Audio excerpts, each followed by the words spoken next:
Et salut, c'est Shindo, nouvelle vidéo, et on est reparti pour un jeu en vrac.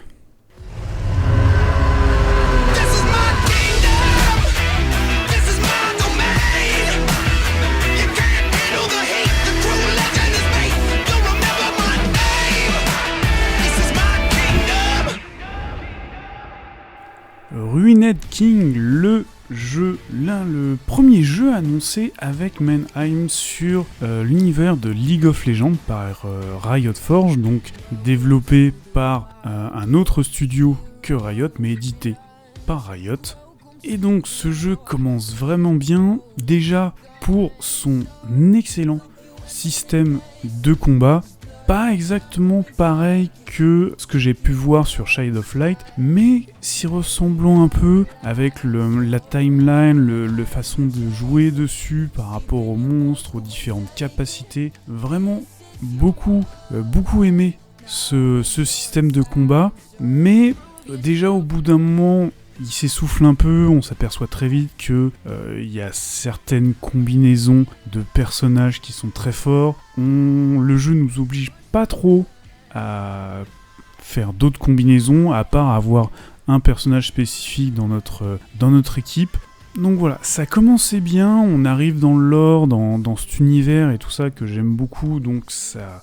Franchement, au début, j'étais vraiment content, et petit à petit, on s'aperçoit... Alors, déjà que les donjons sont vraiment très longs, pas super intéressants, certains ont l'air de limite se répéter au niveau de l'ambiance, des décors, les énigmes à l'intérieur sont vraiment très simples, et il y a vraiment ce truc où le jeu finit par s'essouffler, notamment parce que, ok, le lore est sympa, mais l'histoire est extrêmement basique au final, déjà de base, mais en plus si vous connaissez déjà un peu le lore, vous apprendrez pas grand chose de plus, donc voilà. Et avec en plus aussi des quêtes secondaires FedEx absolument sans intérêt, donc voilà, dommage. Le jeu a une très bonne durée de vie, mais au bout d'un moment j'ai arrêté, et j'ai arrêté à cause des bugs, parce que il y en a beaucoup. Alors beaucoup sont juste des bugs d'affichage, donc on va dire ça, on finit par s'habituer, mais j'ai fini par arrêter le jeu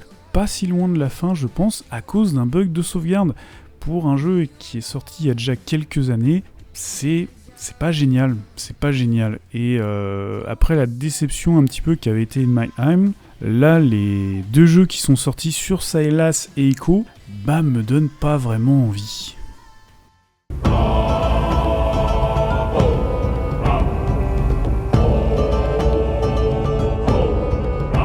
Ensuite, Northgard. Alors, je suis un peu...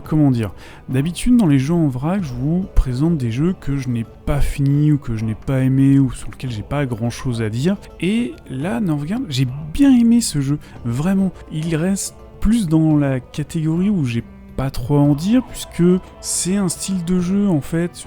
une espèce de mini Age of Empire, c'est vraiment en ça, c'est pas un jeu de stratégie, c'est un petit peu city builder, on peut avoir une armée mais seulement de quelques personnes, il y a de l'économie, voilà, c'est une espèce de mini Age of Empire, mais que j'ai vraiment apprécié, en tout cas pour sa campagne solo. Et elle fait 10-12 heures, on apprend chaque aspect du jeu, comme d'habitude la campagne est vraiment là pour nous apprendre les aspects du jeu avant d'aller ensuite en multi, mais le multi m'intéresse pas trop, donc voilà, c'est un jeu qui est dans les jeux en vrac, mais que je vous recommande quand même si c'est pas vraiment votre style, parce que j'ai passé un très bon moment dessus, j'y suis revenu pour faire améliorer les missions, etc.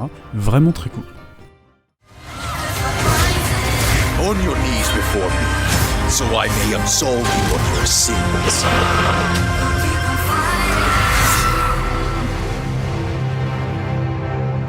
Et troisième et dernier jeu que j'ai par contre assez rapidement laissé tomber au bout de quelques heures, Otherside. Le principe en fait c'est, comme les roguelites sont à la mode, je pense que le studio s'est dit on va en faire un sur du stratégie au tour par tour, du tactique.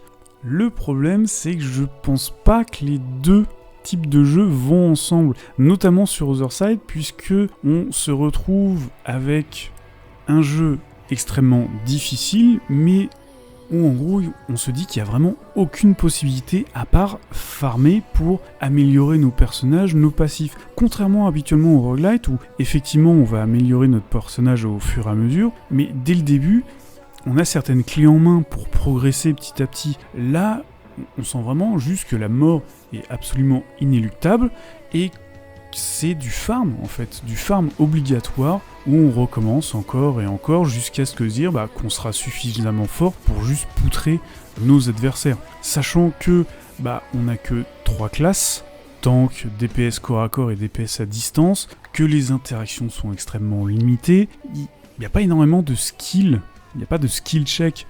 Donc il n'y a même pas ce truc où on va se dire que nous en tant que joueurs on va s'améliorer. Non, on va juste farmer pour améliorer nos personnages et c'est tout. Donc voilà, malgré son ambiance très sympa, je retiendrai sa DA mais absolument pas son gameplay. Voilà, c'est tout pour ces 3 petits jeux. Je vous conseille Northgard, Ruined Kid si vous aimez le combat au tour par tour, vraiment le système de combat est cool, et évitez absolument Otherside. Ciao!